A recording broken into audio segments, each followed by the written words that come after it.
Montornès vol seguir desenvolupant el servei d'atenció integral domiciliària que va iniciar fa un temps.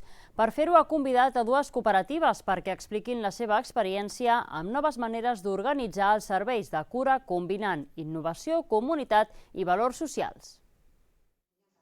Una de les experiències que s'han exposat és la de Somat, on procuren que les persones grans segueixin al seu domicili tot i la seva situació de dependència, intentant allargar al màxim el seu ingrés a un sociosanitari.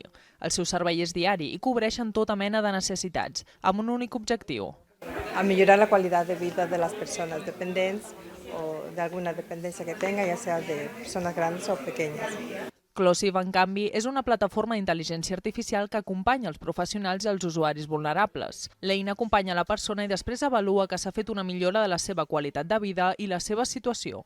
Avaluar aquest impacte amb indicadors i amb escales de valoració estandarditzades per tenir un registre i per ampliar aquest coneixement per poder millorar les polítiques públiques, sobretot de prevenció i d'actuació.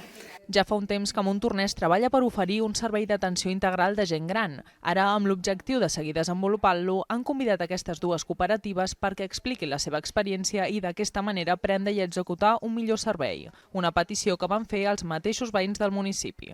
Nosaltres el 2021 vam fer una enquesta on més del 80% de les persones deien que no volien acabar en una residència. Llavors estem treballant en aquest model de que la gent estigui el màxim de temps a casa seva, evitar la institucionalització. Dues cooperatives que ofereixen serveis diferents però enfocats en l'atenció de qualitat a través de l'economia social i solidària, amb l'ús destacat de la tecnologia i de la intel·ligència artificial per adaptar tots els serveis a les necessitats que van sorgint.